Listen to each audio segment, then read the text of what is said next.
السلام عليكم ورحمة الله وبركاته.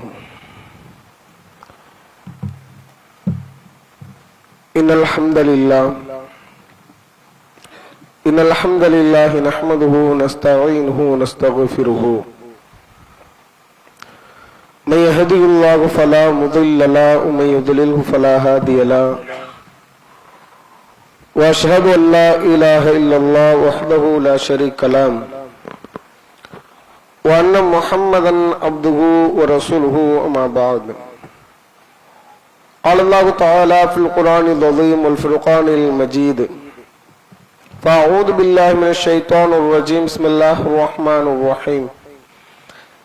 يا أيها الناس اتقوا ربكم الذي خلقكم من نفس واحدة وخلق منها زوجها وبث منهما رجالا كثيرا ونساء واتقوا الله الذي تساءلون به والأرحام إن الله كان عليكم رقيبا. يا أيها الذين آمنوا اتقوا الله حق تقاته ولا تموتن إلا وأنتم مسلمون. يا أيها الذين آمنوا اتقوا الله وقولوا قولا سديدا يصلح لكم أعمالكم ويغفر لكم ذنوبكم ومن يطع الله ورسوله فقد فاز فوزا عظيما. وقال أيضا: قال رب اشرح لي صدري ويسر لي أمري واحلل عقدة من لساني يفقهوا قولي. وقول نبينا صلى الله عليه وسلم: يسيروا இலகுவாக்குங்கள், ஒலா துஆசிரு மக்களுக்கு சிரமங்களை கொடுக்காதீர்கள், வபஷ்ஷிரு மக்களுக்கு நல்லவற்றை எடுத்துச் சொல்லுங்கள், ஒலா துனஃபிரு மக்களை விருண்டோட செய்யாதீர்கள் என்ற இறை தூதரின் பொன்மொழியை சொன்ன வண்ணம் எனது இந்த ஜும்ஆ உரையினை ஆரம்பம் செய்கிறேன். இறைவனுடைய மகத்தான கிருபையினால் அல்லாஹ்வுடைய நாட்டப்படி இந்த ரமலான் மாதத்தை நாம கடந்து வந்திருக்கிறோம். இப்படி வந்திருக்கக்கூடிய நமக்கு பல நினைவுகளோடு இந்த மாதத்தை நாம கடத்தி இருப்போம். இது போன்ற ஒரு நிகழ்வை இனி அடுத்த வருடம்தான் நம்மால் பார்க்க முடியும் அப்படின்ற ஒரு நினைவு குறிப்பு எல்லோரிடத்திலையும் இருக்கும். எப்படி ரமலான்ல பள்ளிவாசல் முழுவதுமாக தொழக்கூடிய தொழுகையாளிகளாக இருந்தார்களோ, இரவு தொழுகையில் எப்படி மக்கள் எல்லாம் வந்தார்களோ, பள்ளியிலே குர்ஆன் ஓதுவதில் அல்லது அவருடைய ஏனைய நாட்கள்ல அவங்க செய்யக்கூடிய அமல்களை காட்டிலும் ரமலானில் அவங்க செய்த அந்த அமல்கள் எல்லாம் அவருடைய நினைவுக்கு வந்த வண்ணமே இருக்கும். இப்படிப்பட்ட செயல்பாடுகள் அது நமக்கு எப்படி எந்த ஒரு நிலையை தருகிறது என்றால், அல்லாஹ் திருமறையிலே நமக்கு சொல்வதை போன்று, யா அய்யுஹல்லதீன ஆமனு ஈமான் கொண்ட மக்களே, குத்திப அலைக்குமுஸ் ஸியாம் உங்களுக்கு நோன்பு கடமையாக்கப்பட்டது, கமா குத்திப அலல்லதீன மின் கப்லிக்கும் லஅல்லக்கும் தத்தகூன் உங்களுக்கு முன் வாழ்ந்தவர்களுக்கு எப்படி கடமையாக்கப்பட்டதோ அப்படி நீங்கள் இறைவனை பயப்பட வேண்டும் என்பதற்காக உங்களுக்கு நோன்பு கடமையாக்கப்பட்டுள்ளது என்பது அல்லாஹ் சொல்லுகிறான். அப்ப இந்த மாதத்துல நாம நோற்ற நோன்புகள் இந்த மாதம் நமக்கு ஒரு பாடத்தை கற்றுக் கொடுத்து விட்டு செல்கிறது. இறை அச்சம் என்கிற ஒரு பாடம், ஒரு பயிற்சி. அந்த பயிற்சியை பெற்றவர்களாக நாம ஒவ்வொரு வருட காலமும் கடக்கிறோம். தத்தமது வயதிற்கு ஏற்ப அதை நாம் கடக்கிறோம். ஒருவருக்கு 15 வயதாக இருக்கலாம், 20 வயதாக இருக்கலாம், 30 வயதாக இருக்கலாம், 50 வயதாக இருக்கலாம். இப்படி அவர் விவரம் அறிந்ததிலிருந்து மார்க்க ரீதியான உபதேசங்களை, அறிவுரைகளை கேட்ட பிறகு, அவருக்கு மார்க்கப்பட்டு வந்த பிறகு எத்தனை வருட காலம் அவர் ரமலானை கடந்திருக்கிறார், அடைந்திருக்கிறாரோ அந்த அளவுக்கு அவர் பக்குவப்பட்டிருக்க வேண்டும். ஒவ்வொரு ரமலானை அவர் கடக்கக்கூடிய நேரத்திலையும் இந்த ரமலானில் இன்ன செயல்பாடுகள் என்னிடத்திலே குறைவாக இருந்தது, ரமலானுக்கு பிறகு அதை நான் பண்படுத்திக் கொண்டேன் என்கிற பக்குவமுடையவராக, இந்த ரமலானுக்கு முன்பாக இன்ன தீமையை நான் செய்து கொண்டிருந்தேன், அது என்னிடத்திலே விளக்கப்பட்டவனாக நான் ரமலானை கடந்தேன் என்கிற ரீதியில முஸ்லிம்கள் வாழ்கிறார்களா என்று கேட்டால், இன்றைக்கு பெரும்பான்மையான நபர்களை பார்க்கும் பொழுது நிறைய பார்த்தாச்சு, அவ்வளவுதான், முடிஞ்சு ஹலாஸ், நிறைய பார்த்தா பள்ளிக்கு வரணுங்க, நிறைய ரசூலுல்லாஹ் என்ன சொன்னாங்க, பிறை பார்த்து நோன்பு வையுங்கள், பிறை பார்த்து நோன்பு விடுங்கள்னு சொன்னாங்கல்ல. நிறைய பார்த்தோம், பள்ளிக்கு வந்தோம், நல்ல பள்ளிவாசல் முழுவதுமாக எங்களால என்னென்ன அமல்கள் செய்ய முடியுமோ அந்த மாதத்துல எல்லாத்தையும் செஞ்சோம். ரமலான் முடிஞ்சது, நிறைய பார்த்தாச்சு, ஷவ்வால் ஆரம்பிச்சாச்சு, இனி எங்களுக்கு வேலை இல்லை என்கிற ரீதியில இன்றைக்கு இருப்பது நாம பார்க்கலாம். அப்ப இந்த ஒரு நிலை நம்மிடத்தை இருக்கும் என்றால், ஒரு சகோதரர் கொஞ்சம் முன்னால வந்துக்குங்க, பள்ளிக்கூடம் விடுமுறையா இருக்கிற காரணத்தினால ஆட்கள் வருவாங்க, கொஞ்சம் நெருக்கமா வந்துருங்க.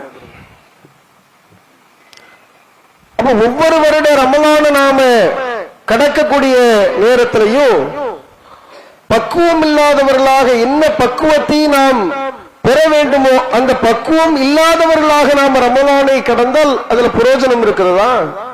இல்ல.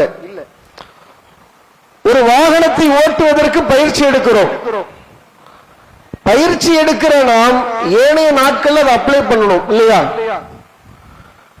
நாம என்னென்ன பயிற்சிகளை எடுக்கிறோமோ இந்த ரமலான் மாதத்திலே நமக்கான பயிற்சி என்ன? லஅல்லக்கும் தத்தகூன், நீங்கள் இறைவனை பயந்து நடக்க வேண்டும்.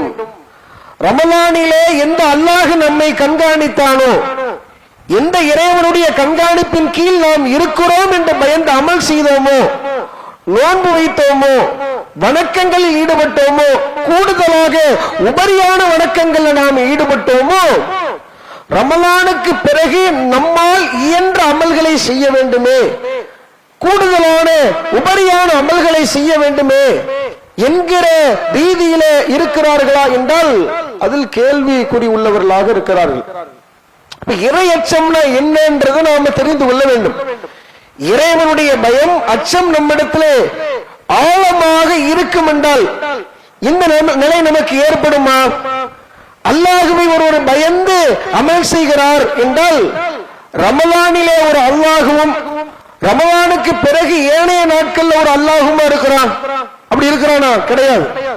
ரமலான்ல உள்ள அல்லாஹ் ரொம்ப கடுமையாக இருக்கக்கூடியவன், ரமலான்ல உள்ள அல்லாஹ் ரொம்ப கண்காணிப்பாக இருக்கக்கூடியவன், ரமலானுக்கு பிறகு உள்ள அல்லாஹ் அவ்வளவு கண்காணிப்பெல்லாம் இல்ல, அப்படியா சொல்ல முடியும்? கிடையாது.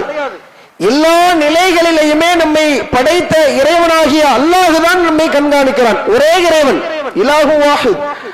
அப்படிப்பட்ட இறைவனுடைய கண்காணிப்பிலே நாம் இருக்கிறோம் என்கிற ஆழமான அல்லாஹுடைய பயம் ஒருவரிடத்தில் இருந்தால் இந்த குறைபாடுகள் இருக்காது. பக்குவப்படுவோம். ரமலானுக்கு பிறகும் கூட அல்லாஹ் ரப்பல் ஆலமீன் திருமறை குர்ஆனிலே சொல்கிறான், எல்லா உரைகளின் பொழுதும் நாம் கேட்கக்கூடிய வசனம், யா அய்யுஹல்லதீன ஆமனு தக்குல்லாஹ ஹக்க துகாத்திஹி, ஓ இறை நம்பிக்கை கொண்ட மக்களே, இறைவனை நீங்கள் அஞ்சுங்கள், பயப்படுங்கள்.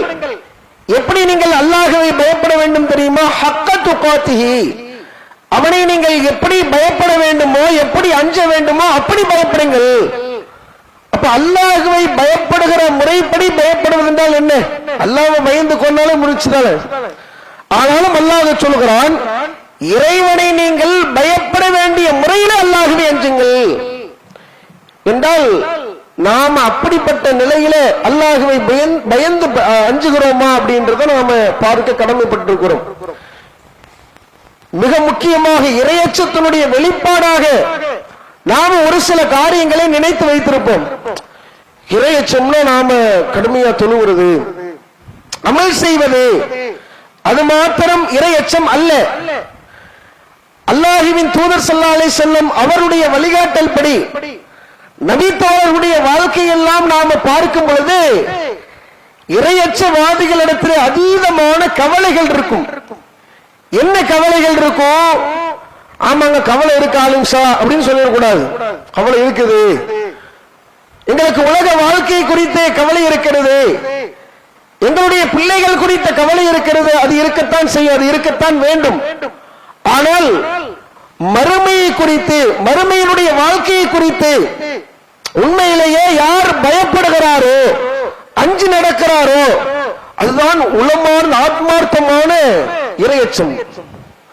நாம உலக வாழ்க்கையிலே நமக்கு கிடைக்கக்கூடிய நாட்களை சரியான முறையிலே பயன்படுத்தவில்லை என்றால் படைத்தவனுக்கு முன்பாக நிற்கக்கூடிய மறுமை நாள்ல அல்லாஹ் நம்மளை கேவலப்படுத்திடுவான், இழிவுபடுத்தி விடுவான், மிகப்பெரிய தண்டனைக்கு ஆளாகக்கூடிய நபர்களாக நாம் மாறிவிடுவோம் என்ற பயம் வேணும். அந்த நாளிலே நமக்கு மிகப்பெரிய வெற்றி கிடைக்க வேண்டுமே என்கிற அச்சம் வர வேண்டும். அல்லாஹ் சொல்லுகிறான் அல்லவா, ஃபமன் சுஹ்ஸிஹ அனின் நாரி வ உத்கிலல் ஜன்னத ஃபகத் ஃபாஸ். எவன் நரகத்திலிருந்து காக்கப்பட்டு சுவர்க்கத்திலே நுழைவிக்கப்படுகிறானோ அவன்தான் மிகப்பெரிய வெற்றியை அடைந்து விட்டான் என்று அல்லாஹ் சொல்லுகிறான். இப்படிப்பட்ட பயமும் அச்சமும் நம்ம இடத்துல இருக்கிறதா? இல்லை. அல்லாஹ்வின் தூதர் அவர்களுக்கு இருந்தது.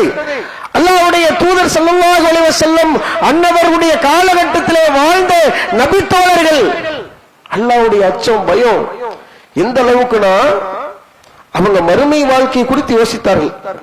அது குறித்து ஒரு மனிதன் யோசிப்பான் என்றால் இப்படி பக்குவம் இல்லாதவர்களாக நாம் இருப்போமா? இறையச்சத்திலே குறைவுள்ளவர்களாக நாம இருப்போமா? ரமலானிலே ஒரு அல்லாஹ், ரமலான் அல்லாதிலே ஒரு அல்லாத நாட்களிலே ஒரு அல்லாஹ் என்கிற பலகீனம் நம்மள்ட்ட இருக்குமா?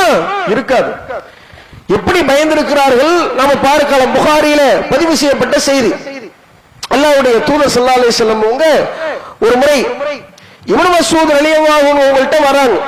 வந்து சொல்றாங்க, இக்ரா அலைய, என்னிடத்துல நீங்கள் குர்ஆனை ஓதி காட்டுங்கள் அப்படிங்கிறாங்க.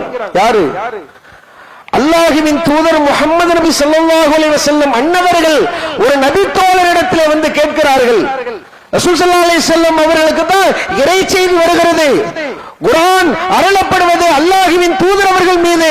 அந்த அல்லாஹ்வின் தூதர் அவர்கள் இப்னு மஸ்ஊத் இடத்திலே வந்து கேட்கிறார்கள், என்னிடத்திலே நீங்கள் குர்ஆனை ஓதி காட்டுங்கள்.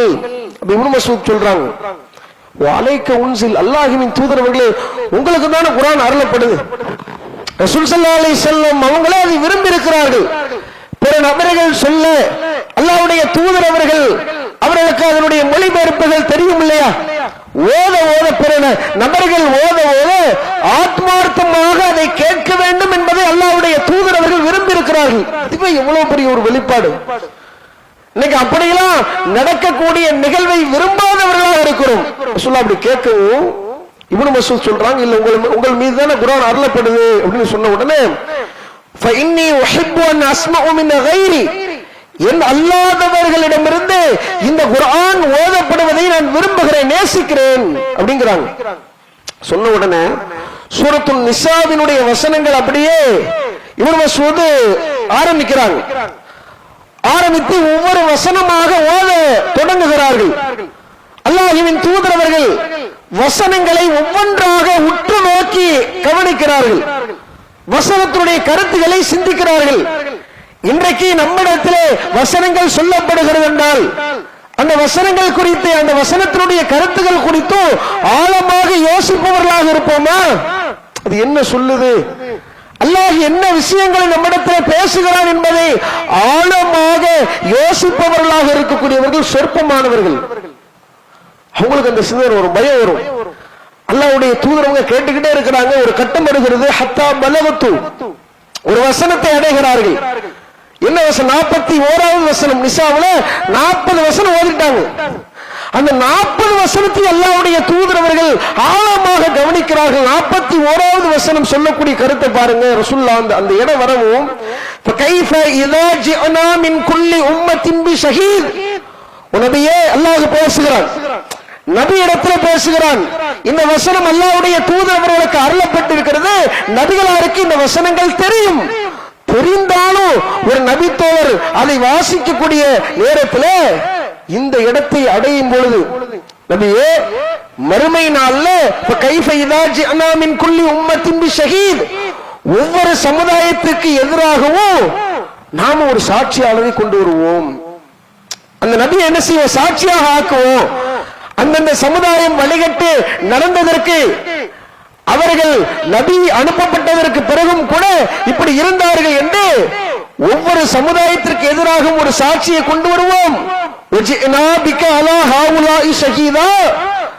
நபியே, இந்த மக்களுக்கு எதிராக, உங்களுடைய உம்மத்தினராகிய இந்த மக்களுக்கு எதிராக உங்களை சாட்சியாக கொண்டு வருவோமே.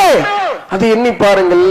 என்னுடைய சமுதாயத்து மக்கள், நான் தூதராக அனுப்பப்பட்ட என்னுடைய சமுதாயம், அந்த சமுதாயத்தில் சரியாக நடக்காதவர்கள், அல்லாஹ்விற்கு மாற்றமாக நடந்தவர்கள், இறை தூதருக்கு மாற்றமாக நடந்தவர்கள், நரக படுகொலைக்கு செல்லக்கூடியவர்களுக்கு எதிராக கொண்டு வந்து நான் நிப்பாட்டப்படுவனே. இந்த மக்கள் சரியான பாதையை தேர்வு செய்யவில்லையே என்கிற அந்த ஒரு எண்ணம் அல்லாஹ்வுடைய தூதர்களுக்கு வந்து இந்த வசனம் வந்த உடனே ரசூலுல்லாஹ் சொல்றாங்க, கலா அம்சிக், போது நிறுத்துங்க இப்னு மஸ்ஊத், இதுக்கு மேல நீங்க வாசிக்க வேணாம், நிறுத்துங்க அப்படிங்கிறாங்க. எவ்வளவு ஆழமாக அந்த வசனத்தை ரசூலுல்லாஹ் சிந்திக்கிறாங்க பாருங்க. ரசூலுல்லாஹ் அந்த வசனத்துக்குள்ளே போயிட்டாங்க. மறுமை நாளைக்கு அல்லாஹ்வின் தூதர்கள் சென்று விட்டார்கள். நபியே, இதுபோல் இந்த சமுதாயத்திற்கு எதிராக உங்களை நாம் நிறுத்துவோம் என்று சொன்ன உடனே அல்லாஹ்வுடைய தூதர்கள் அந்த இடத்திலேயே வந்து நிற்பவர்களை போன்ற அம்சிக், போது நிறுத்துங்க அப்படிங்கிறாங்க. சொன்ன உடனே அந்த நேரத்தில் நபிகளாருடைய முகத்தை நான் பார்க்கிறேன், அப்படியே கண்ணீர் சொரிந்து கொண்டிருக்கிறது. சொல்ல அப்படியே கண்ணீர் மல்க அழுது கொண்டிருக்கிறார்கள். எந்த அளவுக்கு அல்லாஹ்வுடைய தூதர்கள் மறுமை நாளை குறித்து யோசித்திருக்கிறார்கள், மறுமையினுடைய நிகழ்வை குறித்து யோசித்திருக்கிறார்கள். அப்ப அப்படியான பயம் உள்ளவர்களாகத்தான் நபிமார்களும் நபி தோழர்களும் இருப்பதை நாம பார்க்கலாம். நிறைய சம்பவங்களை பார்க்கலாம். அல்லாஹ்வுடைய தூதரவர்களே, அவருடைய வார்ப்பிலே வளர்ந்த நபி தோழர்கள், அவங்க எப்படி மறுமை குறித்து எப்படி எல்லாம் அச்சப்படுகிறார்கள், மறுமை நாளிலே விசாரிக்கப்படுவதை, இறைவனுக்கு முன் நிற்கக்கூடிய அந்த நாளை எப்படி எல்லாம் பயப்படுறாங்கன்னு பாருங்க. ஹன்லவா அப்படிங்கிற ஒரு நபித்தோழர், அந்த நபித்தோழர் ஒரு முறை அபூபக்கர் அவங்க என்ன செய்யறாங்க பார்க்கிறாங்க. பார்க்கக்கூடிய நேரத்தில் அபூபக்கர் அவங்கள்ட்ட ஹன்லவா புலம்பிக்கிட்டே இருக்கிறாங்க. எப்படி புலம்புறாங்க? நாஃபக ஹன்லவா, ஹன்லவா முனாஃபிக் ஆகிவிட்டார். முனாஃபிக்கா எவ்வளவு பெரிய வார்த்தைன்னு பாருங்க. முனாஃபிக்கை பற்றி அல்லாஹ் திருமறையிலே சொல்லும் பொழுது, இன்னல் முனாஃபிகீன, நிச்சயமாக முனாஃபிக்கின்கள், இரட்டை வேடம் போடக்கூடிய முனாஃபிக்கின்கள், தர்கில் அஸ்வலி மினன்னார், நரகத்தின் அடித்தட்டிலே கிடப்பவர்கள், அதீத வேதனைக்கு உள்ளாக்கப்படக்கூடியவர்கள். ஹன்லவா சொல்றாங்க, நாஃபக ஹன்லவா, ஹன்லவா வந்து முனாஃபிக் ஆகிவிட்டார் அப்படிங்கிறாங்க. சொன்ன உடனே அபூபக்கர் அவங்க சொல்றாங்க, சுப்ஹானல்லாஹ், அல்லாஹ் தூய்மையானவன், மா தகுல், என்ன சொல்றீங்க நீங்க, என்ன வார்த்தை சொல்றீங்க? அப்ப அதுக்கு பதில் சொல்றாங்க, நகூனு இந்த ரசூலுல்லாஹி ஸல்லல்லாஹு அலைஹி வஸல்லம் யுذكرنا பின்னார், அல்லாஹ்வின் தூதர் அவர்களோடு நாம் உரைகளில் இருக்கும் பொழுது, நபிகளார் நமக்கு உபதேசம் செய்யும் பொழுது, பின்னார் வல் ஜன்னா, சுவனங்கள் குறித்தும் நரகத்தை குறித்தும் நமக்கு நினைவூட்டும் பொழுது, அல்லாஹ்வின் தூதரவர்கள் சொல்லக்கூடிய உபதேசம் நமக்கு ஆத்மார்த்தமா உள்ள நுழைஞ்சு ஃபைதா ஹரஜ்னா மின் இந்தி ரசூல், நம்ம ஆத்மார்த்தமாக ஆகிறோம், பயப்படுறோம், அதிகமா அல்லாஹ்வை அஞ்சுகிறோம், அந்த சபையில சரியானவர்களாக நாம் இருக்கிறோம். அல்லாஹ்வின் தூதரவர்களை விட்டு பிரிந்து விட்டு நாம் ஆஃபஸ்னல் அஸ்வாஜ வல் அவுலாத், நம்முடைய குடும்பத்தாரை சந்திக்கும் பொழுது, நம்முடைய பிள்ளைகளை சந்திக்கும் பொழுது, ஏனைய நபர்களை நாம சந்திக்கும் பொழுது, நசீனா கசீரா, எல்லாத்தையும் மறந்துடுறோமே. நபிகளாரோடு அமர்ந்த அந்த வசனங்களையும் ஹதீசுகளையும் செய்திகளையும் கேட்கும் பொழுது யோசிக்கிறோம், சிந்திக்கிறோம், அல்லாஹ்வுடைய அச்சமும் பயமும் அதிகரிக்கிறது. அதே வேளையிலே நம்முடைய குடும்பத்தாரை சந்திக்கும் பொழுது, ஏனைய நபர்களோடு பேசும் பொழுது எல்லாத்தையும் மறந்துடுறோமே அப்படிங்கிறாங்க. ஆமா, சரிதான் அபூபக்கர் அவர்கள், சரிதான் அப்படின்னு சொல்லி நபிகளாரிடத்துல வந்து கேள்வி கேட்கிறாங்க. அல்லாஹ்வுடைய தூதர்களை இப்படி எங்களுக்கு இருக்குது, உங்க கூட இருக்கும்போது சரியா நடந்துக்கிறோம், இப்படி ஒத்துக்கொள்ளக்கூடிய மனப்பான்மைலாம் கூட இன்னைக்கு இருக்காது. பயான கேட்பார்கள், பயான்லயே ஆத்மார்த்தமாக அவங்க கேட்பாங்க இல்லையான்னு சொல்ல முடியாது. நபித்தோழர்கள் அந்த சபையிலையும் கேட்டுட்டு அவங்களுக்கு அந்த மாற்றம் வருது இல்ல, அந்த மாற்றத்தை ஒத்துக்கிறாங்க பாருங்க. இப்படி மாறி நடக்கிறோமே, நம்ம உள்ளத்துல ஏதோ ஒண்ணு இருக்குது, நம்ம ரெண்டு நிலையில இருக்கிறோமே. நபிகளாரோடு இருக்கும் பொழுது ஒரு நிலையும், நபிகளாரை தாண்டி நாம் செல்லும் பொழுதும் இன்னொரு நிலை நமக்கு ஏற்படுகிறதேங்கிற பயம் இருக்கு. இன்னைக்கு அந்த ரமலான்ல சரியா இருக்கிறோமே, ரமலான் அல்லாத ஏனைய நாட்கள்ல நமக்கு அந்த அச்ச உணர்வும் பய உணர்வும் இல்லாமல் இருக்கிறது என்கிற அந்த உணர்வு இருக்கிற நமக்கு இல்ல. நபித்தோழரை பாருங்க, இப்படி ஒரு மாற்றம் இருக்குன்னு ரசூலுல்லாஹ் சொல்லுவோம். ரசூல் ஸல்லல்லாஹு அலைஹி வஸல்லம் அவங்க பதில் சொல்றாங்க. ஆமா, என்ன பதில் சொல்லுகிறார்கள்? இது கண்டிப்பா நிச்சயமாக உங்களுக்கு உள்ளது, நஃப்ஸி பியதிஹி, என்னுடைய உயிர் எவன் கைவசம் இருக்கிறது அவன் மீது சத்தியமாக, இன் லவ் ததூமுன அலா மா தகூலுன இன்தி ஃபி திக்ர், நீங்கள் என்னிடத்திலே இல்லாத நிலைகள்லையும் நீங்க அப்படியே ஆத்மார்த்தமாக இருப்பீர்கள் என்றால் லஸாஃபஹ்துமுல் மலாயிகா, மலக்குமார்கள் உங்களை கட்டி அணைத்துக் கொள்வார்களே. என்ன சொல்ல வராங்க? நீங்க அப்படிதான் இருக்கணும் அப்படின்னு சொன்னா நீங்க மலக்காகிருவீங்களே. மனிதனுடைய இயல்பு அப்படித்தான், மனிதனுடைய இயல்பே அதுதான் அப்படிங்கிறத அல்லாஹ்வுடைய தூதர் ஸல்லல்லாஹு அலைஹி வஸல்லம் அவங்க அல்ஹம்துலில்லாஹ்வுக்கு என்ன செய்றாங்க, புரிய வைக்கிறாங்க. அவங்க புரிந்து கொள்கிறார்கள். எப்படி மறுமை குறித்து யோசிக்கிறார்கள் பாருங்க. மறுமையினுடைய வாழ்க்கையில நாம நட்டப்பட்டவர்களாக ஆகிவிடுவோமே, நாம இந்த ரெண்டு நிலைகளிலே இருந்தால் முனாஃபிக்காக மாறிவிடுகிறோமே என்கிற அச்ச உணர்வும் பய உணர்வும் நபித்தோழர்கிட்ட இருப்பதை நாம பார்க்கலாம். அதே மாதிரி இப்படியெல்லாம் அந்த மறுமை நாள் குறித்து நினைத்து அழுது கண்ணீர் செஞ்சிருக்கிறாங்க பாருங்க. அப்துர் ரஹ்மான் பின் அவுஃப் என்கிற நபித்தோழர், நமக்கெல்லாம் தெரிந்த ரொம்ப பிரபல்யமான ஒரு நபித்தோழர். அவங்க ஒரு வாட்டி ஒரு இஃப்தாருடைய உணவு நோன்பு திறப்பதற்காக என்ன செய்யறாங்க, ஒரு வீட்டிற்கு போய் அமர்ந்திருக்கிறார்கள். அந்த நிலையில ஒரு உணவு தட்டு கொண்டு வைக்கப்படுகிறது. அவர் நோன்பாளியாக வேற இருக்கிறார். நோன்பு திறக்கக்கூடிய நேரத்தில் கொண்டு வந்து வைக்கப்பட்ட உணவு, அந்த உணவை பார்த்து விட்டு அப்துர் ரஹ்மான் பின் அவுஃப் அவங்க சொல்றாங்க, ஃபகால குத்தில முஸஅப் பின் உமைர், முஸஅப் பின் உமைர் கொல்லப்பட்டார். சம்பந்தமே இல்லாத வார்த்தை மாதிரி இருக்கு. ஒரு ஆளுக்கு விருந்து கூப்பிடுறோம், அந்த விருந்துல அமர்கிறார், அவருக்கு உணவு வைக்கப்படுகிறது. உணவு வைக்கப்படக்கூடிய வேளையிலே அதற்கு சம்பந்தமே இல்லாத விஷயத்தை பேசுற மாதிரி பேசுறாங்க. அப்துர் ரஹ்மான் பின் அவுஃப் என்ன சொல்றாங்க, முஸஅப் பின் உமைர் கொல்லப்பட்டார், வஹுவ கைரும் மின்னி, அவரை என்னை விட சிறந்த ஒரு நபித்தோழர், தியாகத்திலையும் அர்ப்பணிப்பிலையும் முஸஅப் பின் உமைர் என்னை விட சிறந்தவர். குஃபின ஃபி புர்தத்தின், அவரை ஒரே ஒரு துணியிலே தான் நாங்கள் கஃனிட்டோம். அவ்வளவு சிறந்த ஒரு பெரிய நபித்தோழர், என்னை விட சிறந்தவர். அந்த நபித்தோழர் மரணிக்கக்கூடிய வேளையிலே நாங்கள் எப்படி கஃனிட்டோம் தெரியுமா, ஒரு துணி தான் இருந்துச்சு அப்படிங்கிறாங்க. அடுத்து சொல்ல, இன்னும் உத்திய ரஸஹு பதத் ரிஜ்லஹு, அந்த ஒரு துணியும் கூட அவருடைய தலையை நாங்க கஃனிடுவதற்கு மூடினால் ரெண்டு கால்களும் தெரியும். அவருடைய ரெண்டு கால்கள் நாங்கள் மூடினால் தலை தெரியும். அவ்வளவு உள்ள ஒரு நிலையில இருந்து இஸ்லாத்தை ஏற்றோம், நபிகளாரோடு போரிட்டோம், சண்டையிட்டோம். என்னோடு சக தோழராக தோளோடு தோள் நின்று போரிட்டு முஸஅப் பின் உமைர் கொல்லப்பட்டார். அவர் என்னை விட சிறந்தவராக இருந்தார். அவரை கஃன் பொதிந்தோம். அந்த கஃன் பொதியினுடைய அளவு தலையை மறைச்சா கால் தெரியும், காலை மறைச்சா தலை தெரியும். இதான் நிலைமை அப்படிங்கிறாங்க. வகுத்தில ஹம்சா, ஹம்சா கொல்லப்பட்டார்.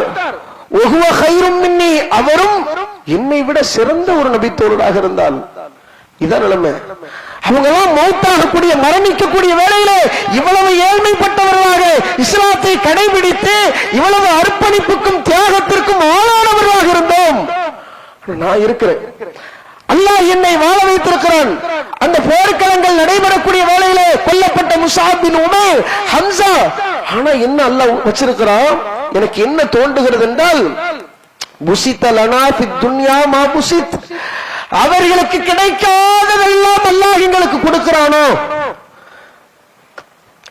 அதாவது வந்த சோறு கொஞ்சம் அவங்களுக்கு வந்த உணவு தட்டுல வந்த உணவு, அந்த உணவை பார்த்து விட்டு சொல்கிறார்கள், அவர்களுக்கு கிடைக்காதவற்றை எல்லாம் அவர் எங்களுக்கு அல்லாஹ் தருகிறானோ, அல்லது அத்தீனா மினத் துன்யா மா உத்தீனா, நாங்கள் பெறாததை எல்லாம் இந்த உலகத்திலே எங்களுக்கு தருகிறானோ. வகத் ஹஸீனா அன் தகூன ஹஸனாத்துனா உஜ்லத் லனா, எங்களுக்கான நன்மைகளை அல்லாஹ் இந்த உலகத்திலேயே தந்து விடலாம் என்கிற முடிவிலே இதையெல்லாம் செய்கிறானோ அப்படின்னு பயப்படுறாங்க. எப்படி? ஹம்சாவும் முஸாபின் உமேரும் கொல்லப்பட்டார், அதற்குண்டான கூலியை மறுமையிலே அவர்கள் பெற்றுக் கொள்வார்கள். நாங்கள் செய்த தியாகத்திற்கும் அர்ப்பணிப்புக்கும் அல்லாஹ் துன்யாவிலேயே நன்மை தந்துட்டா, இதோடய அல்லாஹ் முடிச்சுட்டா அப்படின்னு நினைச்ச அந்த சாப்பாடு உணவு திட்ட பார்த்து அப்துர் ரஹ்மான் இப்னு அவுஃப் அவர்கள் கண்ணீர் மல்க அழுகிறார்கள். அவர்களால் முடியவில்லை. ஒரு கட்டத்திற்கு மேலே கண்ணீர் சிந்தி சிந்தி வைத்த உணவை சாப்பிட மனம் வரவில்லை. வேணா எனக்கு விட்டுருங்க, எங்களுக்கு பயமா இருக்கு, இந்த உலகத்திலேயே அல்ல அதற்கான நன்மைகளை தந்து விடுவானோ, மறுமையிலே ஒண்ணுமில்லாதவர்களாக நாம நின்றுவோமோன்னு பயப்படாங்க. எப்படியான பயம் அந்த நபித்தோழருக்கு இருந்தது. இதுதான் அல்லாஹ் திருமறையிலே சொல்கிறானே, யா அய்யுஹல்லதீன ஆமனூ, ஈமான் கொண்ட மக்களே, இத்தகுல்லாஹ ஹக்க துகாத்திஹி, அல்லாஹ்வை அஞ்ச வேண்டிய முறைப்படி நீங்கள் அஞ்சுங்கள் என்று அல்லாஹ் சொல்கிறான். இப்படியான இறையச்சம் இப்படிலாம் வாழ்ந்திருக்கிறாங்க. ஒரு நபித்தோழருங்க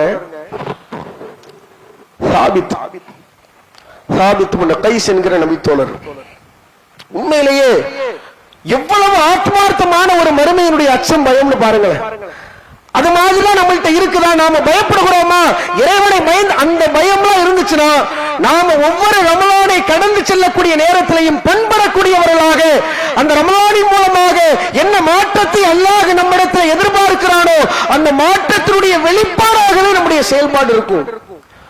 இந்த சாபித் இப்னு கைஸ் நபித்தோழரை பாருங்க, ஒரு வசனம் அருளப்படுகிறது. ரசூலுல்லாஹ்வுடைய காலத்துல அல்லாஹ்வுடைய தூதரவர்கள் சபையில இருக்கும் பொழுது இரண்டு நபித்தோழர்கள் சண்டையிடுகிறாங்க. உமர் அவர்களும் அபூபக்கர் அவர்களும் சண்டை நடக்குது. ஒரு கூட்டத்திற்கு தலைவரை நியமிக்கக்கூடிய பணியில ரசூலுல்லாஹ் சபையில இருக்கிறாங்க. இந்த ரெண்டு நபித்தோழர்களும் கூடுதலா பேச்சு வழக்குல சத்தம் கூடும் இல்லையா, பேசிக்கிட்டே இருப்போம். திடீர்னு பார்த்தா பெரிய யுத்தகலம் மாதிரி இருக்கும், நல்லதான் பேசிக்கிட்டு இருப்பாங்க.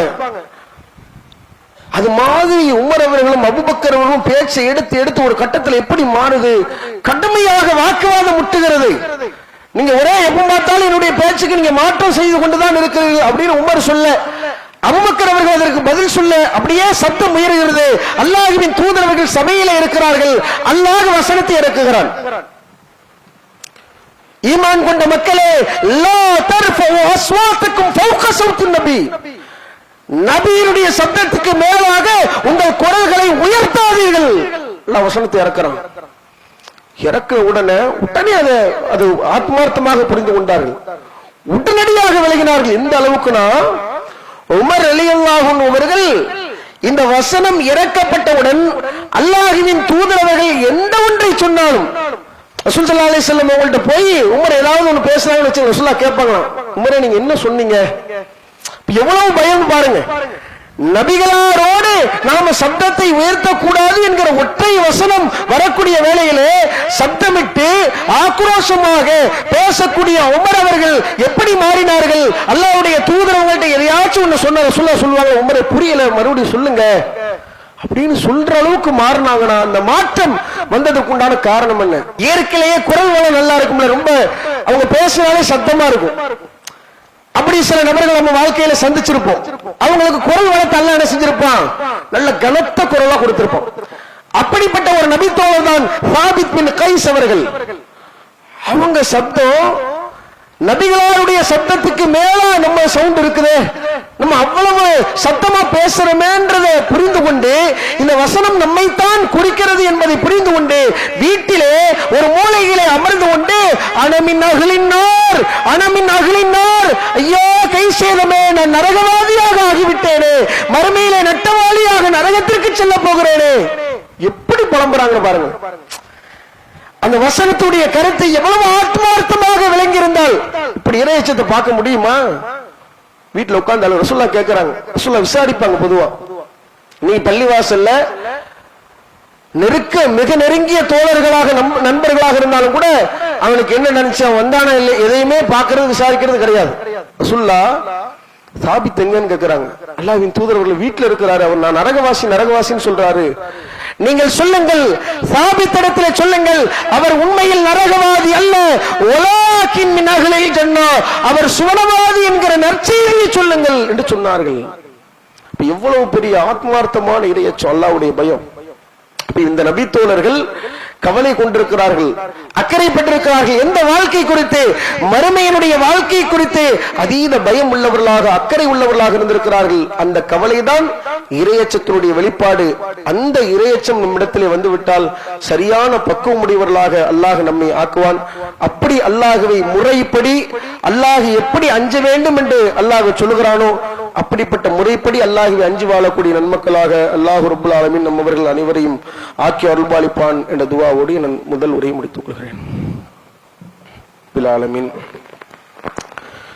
வல் ஆகிபத்து லில் முத்தகீன் வஸ்ஸலாத்து வஸ்ஸலாமு அலா சய்யிதினா முஹம்மதின் வ அலா ஆலிஹி வஸஹ்பிஹி அஜ்மஈன். அம்மா பஅத். எல்லாம் அல்லாஹ்வின் நல்லடியார்களே, முஸ்லிம்களுக்கு தொடர்ச்சியாக இஸ்லாத்தினுடைய வளர்ச்சியை தடுக்க நினைப்பவர்கள் ஒவ்வொரு வழியிலே என்ன செய்யறாங்க, இஸ்லாத்தினுடைய வளர்ச்சியை தடுப்பதற்காக முற்படுகிறார்கள்.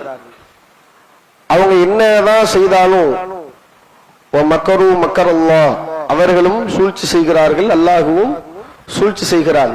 சூழ்ச்சியை அல்லாஹ்வுக்கு சூழ்ச்சினாலே இது தவறான ஒரு வார்த்தை. அல்லாஹும் சூழ்ச்சி செய்கிறான் என்றால் சூழ்ச்சியை முறியடிப்பதற்கு அல்லாஹ் என்ன செய்யறான்? சூழ்ச்சி செய்கிறான். வல்லாஹு கைரும் மாக்கிரின், முறியடிப்பதிலே இறைவன் தான் மகத்தானவன் அப்படின்றத அல்லாஹ் சொல்லுகிறான்.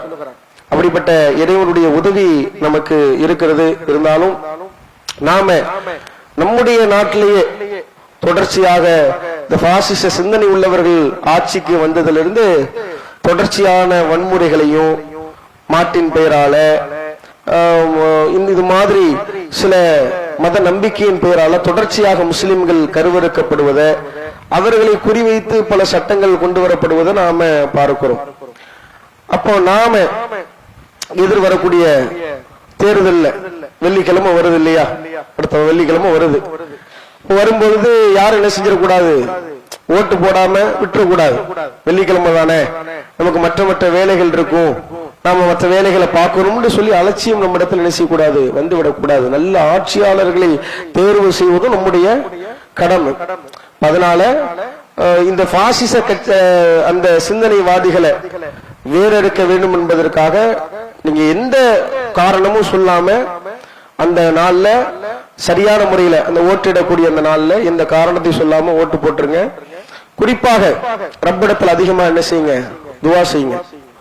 அல்லாஹ் சூழ்ச்சியாளன், அவங்க என்னதான் பண்ணாலும் படைச்சவனுடைய ஒரு பாதுகாப்பு நமக்கு இருக்கிற காரணத்தினால் நிச்சயமாக அல்லாஹ் நம்ம என்ன முடிவா இருந்தாலும் அல்லாஹ் நம்மளை பாதுகாப்பான்.